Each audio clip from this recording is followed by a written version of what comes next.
Students, what is your best story about the worst teacher you ever had, viewer edition? Fans of the channel, you know how much I love a good teacher and how much I despise a bad teacher.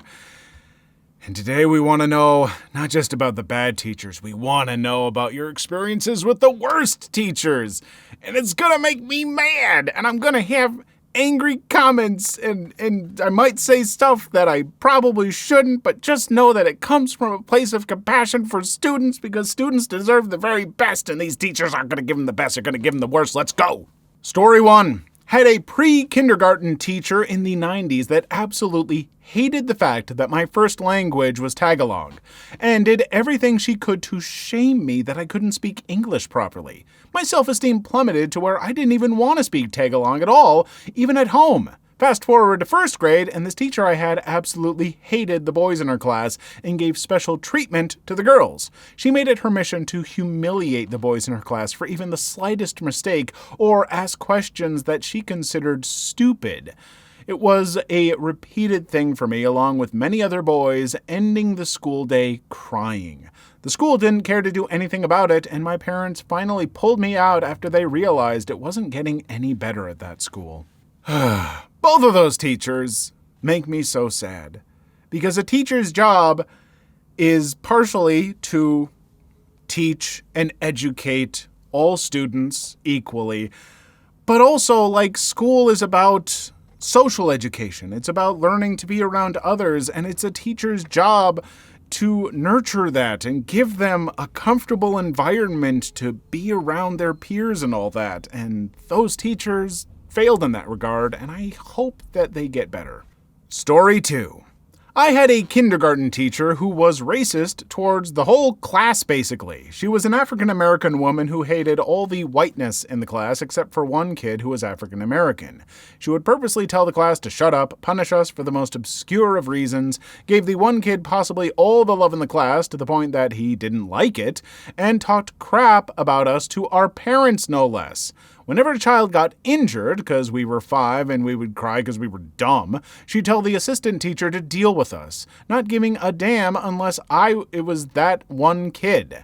Then he'd get a beeline to the nurse as if he was dying. Luckily, none of us hated the kid because he was chill and was fun to be around, but we all hated the teacher, at least to the amount a 5-year-old could. The assistant was honestly super sweet and caring, the saving grace of the class, and she even hated the main teacher as well. I guess a good thing to come from this was that our school was a fairly small one, so news would fly around faster than a hummingbird looking for flowers. The worst thing that happened, and was the tipping point of getting her teaching license removed, was because of my twin brother. What happened was that he had attempted to do a trick on the monkey bars in the playground. It was the one where you would snake your legs over and under the bar and hook your feet at the end for support. He forgot to do the feet segment and went face first into the mulch/sand. He screamed his head off to where the other students were trying to help get the dirt off him as tears, snot, and blood was coming out of his face. The head teacher, in all of this, said, paraphrasing, "Oh, they're fine. Just toss some bandages on him, will you, Mrs. Assistant? I have to keep an eye on the others. Don't send him to the nurse." The assistant took my brother inside, took the bigger, sticky bandages, which she knew was not going to cover him at all, and did her best to clean the injury and calm my brother down, which did work for the time being. Once we got home, oh boy, did our mom get concerned and peed. She's a hit first, ask later sort of woman, and told Dad, and he followed up on the anger. They contacted the school nurse and explained the situation. She got peed too and filed a report on the teacher. It also helped that the nurse knew our family very well and would be like a third parent to us during school hours. What was found out was that my brother had broken his nose and his eyes and jaw got badly bruised. It looked like he was on a boxing ring and lost sort of injuries. The nurse and my parents told the principal and her higher-ups about what happened, and that racist teacher lost her license while the assistant got the leading role for the remaining year. My brother recovered very well after the incident, and terror was no more. It is shocking to me that a teacher could be that dismissive of the injuries and emotional state of kindergartners. That is like a young enough age where it's like you're basically barely learning addition at that point in time. And to have a kid like fall down and bleeding and to tell someone to be like, don't send him to the nurse. That does seem just unrealistically cruel. I am sorry to all those kids that had to deal with that kind of stuff. It's not okay. Like I said, teachers, you have to be concerned with the well-being of all of your students. It doesn't matter how any of them might differ from the others. It's your job to nurture all of them. Story 3. In 8th grade, the principal pinned me against the wall by the throat. I hardly even did anything. To say that my parents were mad would be an understatement. They were furious. So furious that they almost filed a lawsuit against the school. Story 4. My teacher in grade 5 was overtly ableist and essist to me, despite us both being biologically female. I was being bullied by literally every boy in my class except one, and she never did anything about it. She wouldn't punish the boys and made it seem like it was my fault for being a victim. I feel like she singled me out because of my autism because she acted casual to everyone else yet was dismissive and aggressive to me if I ever did anything wrong or didn't understand something. There was one time where my main bully pulled back my chair and I fell backwards. I'd sit on both my legs under me because it was comfortable and I was very small in comparison to my classmates. My bully started on this BS where it was my fault for falling backwards because of how I sat, and Ms. B did nothing, just said, "Don't do it again." Didn't ask if I was okay, didn't send him out or give him any kind of punishment. She just sat by while I was being tormented by a group of 10+ boys because they had figured out some triggers with my autism and misophonia. Now that I'm 18, I was 10 to 11 then, I'm like 99% sure she let me get harassed because she had some sort of weird bias against autistic people. I did also have a slightly darker skin tone than the rest of my classmates. This was in Tasmania. It's like the white bread Alabama version for Australia. But I don't think it would have been that much for it to be racist. My mom's Hispanic, and while she doesn't have a super dark skin tone, I've inherited enough for there to be a slight difference in color between me and my full white friends. Story 5. My second elementary school class teacher. She just wrote off my neurodivergence, undiagnosed at the time, as me being a lost cause. Because I was the outsider kid and got bullied, she put the most rambunctious boy in the class next to me in hopes he wouldn't talk to the weird kid and be quiet. I'm very thankful to this boy for instead befriending me. In Germany, high schools are usually separated into 3 levels. Hochschule, which offers a simplified graduation after year 8 or a slightly better one after year 10 and is intended for those going into uneducated work. Realschule, which has a graduation after year 10 and is intended for those who want to go into trades. And Gymnasium, which has the Abitur graduation after year 12 and is typically required to go into academics. By the end of elementary school, students got a recommendation for which high school type they were best suited for. Mind you, I was blatantly not suited for trade or physical labor in general. In fact, PE terrified me. Anyway, this teacher gave me a recommendation for Realschule along with the oh-so-kind advice, actually your grades and abilities are more Hochschule level, but I gave you Realschule to be nice. My first class teacher at gymnasium immediately realized something was off, talked to my mom about it, which got me a diagnosis and treatment, and I graduated with an Abitur. Loved rubbing that in her face when I ran into her later. First off, as someone who took German 2 years in high school, I'm going to be mighty embarrassed by however badly I pronounced half of those German words, but fingers crossed. Second, to heck with that teacher. To heck with any teacher or counselor who tries to crap on some students' dreams or tells them that they're not going to accomplish as much as other students, stuff like that. Even if a student is doing poorly in school for whatever reason and their grades are down, you don't go, well, you don't have good grades, so your life is going to suck, or you're just going to have to flip burgers at McDonald's. That's not a good teacher. Encourage your students. Find ways to help them. Find their passions and stuff like that. I'm glad that you got to rub that in her face later on, and I hope that it was maybe a learning moment for that teacher to be like, maybe I shouldn't be such a judgmental jerk. Story 6. My 4th grade math and English teacher, I had another teacher I'll get to later who did science and social studies, hated me for legit no reason. One day I was crying in class and she came up to me to help see the issue. The conversation ended in her yelling at me that I'm too old to cry. Another situation was this wall of people's names who hadn't completed the work, which was a large math problem, and guess who was the last name left on the wall? For a month. Another thing is that she legit didn't teach us. We just sat there. Story 7. My daughter, who has ADHD, had the worst 3rd grade teacher I've ever met. I know my daughter caused teachers to work a bit extra hard because of how distracted she could get.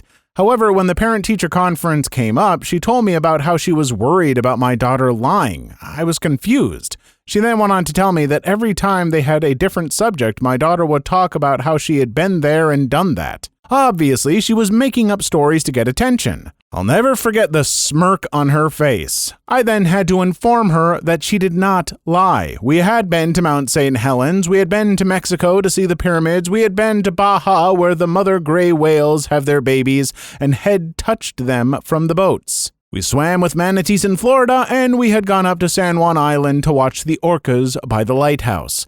We toured the Southwest and saw many cliff dwellings and Native American petroglyphs and pictographs.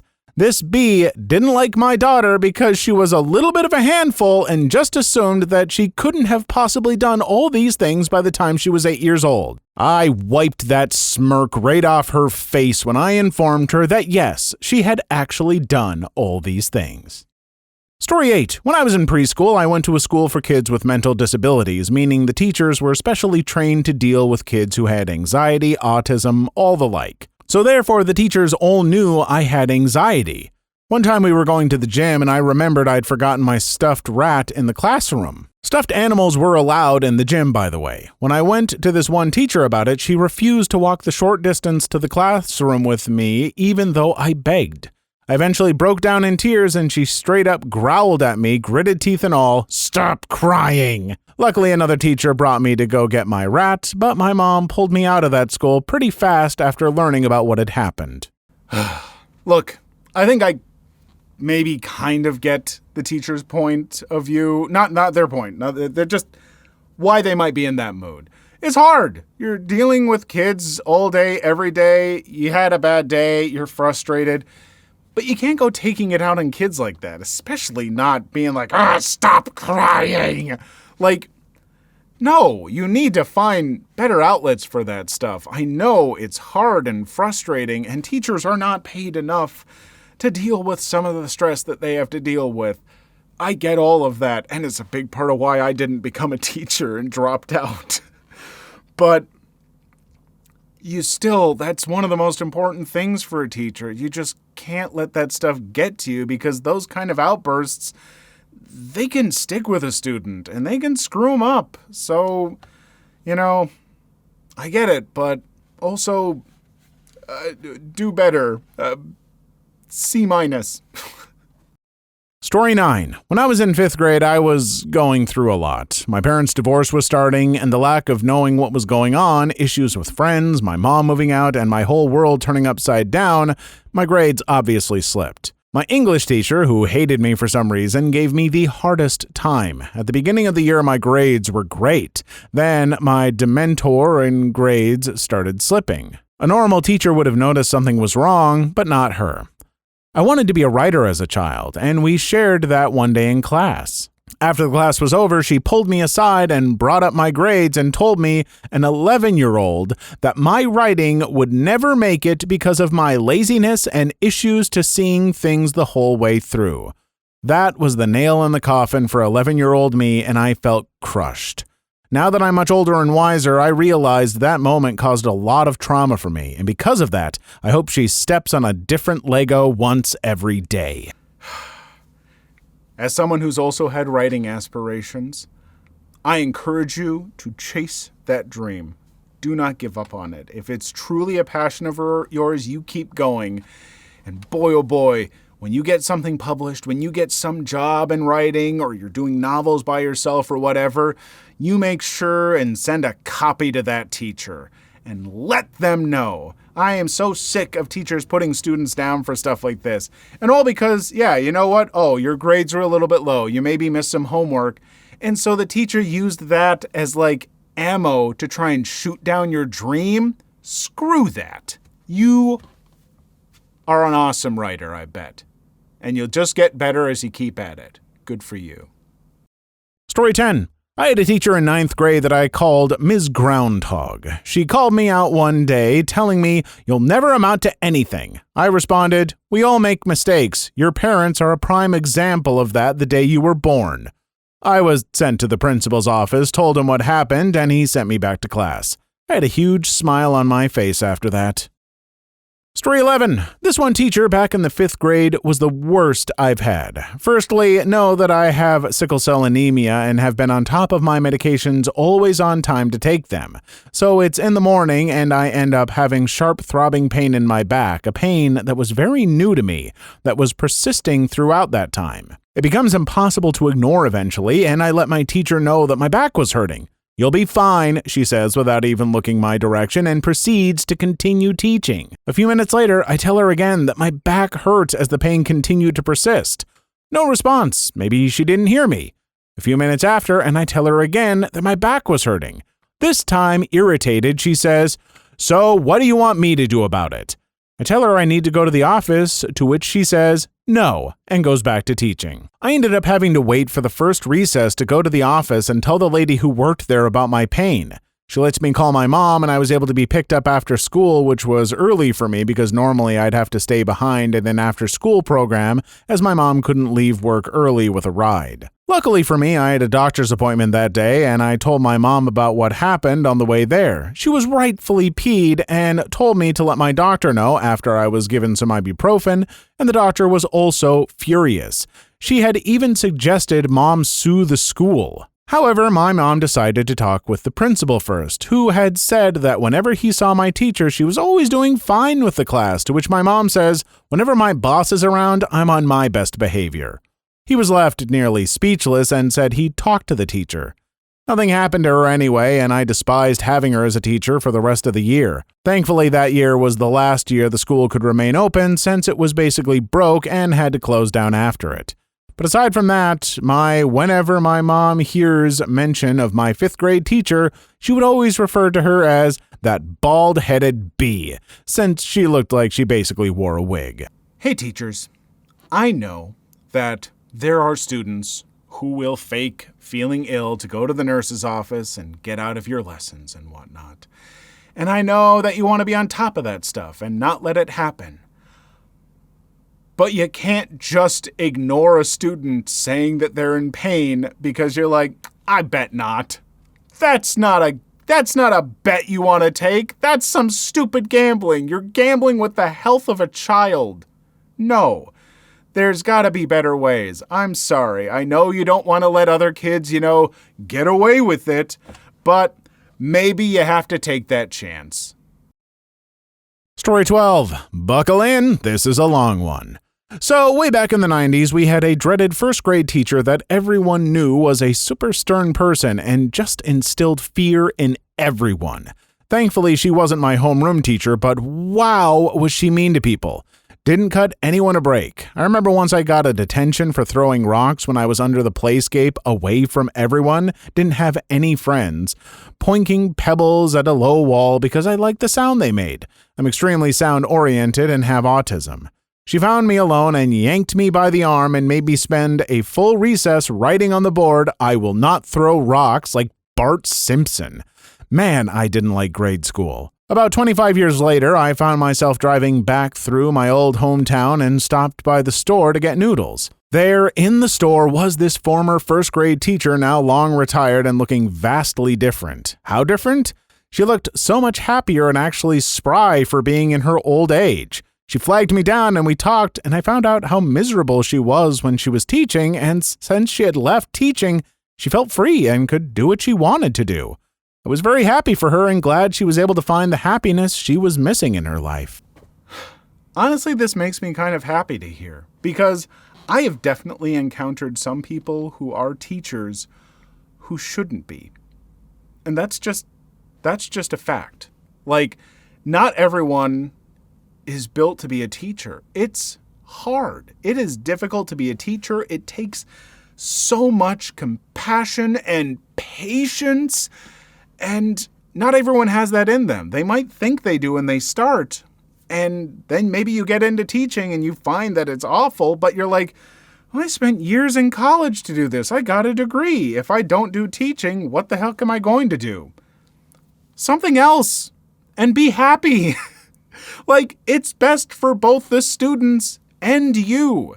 If you hate teaching, you should stop, because you're going to affect students' lives otherwise, and you're going to affect your own life. Story 13. I went to a high school with a prominent arts influence. I love theater, so I took the theater class all 4 years along with musical theater.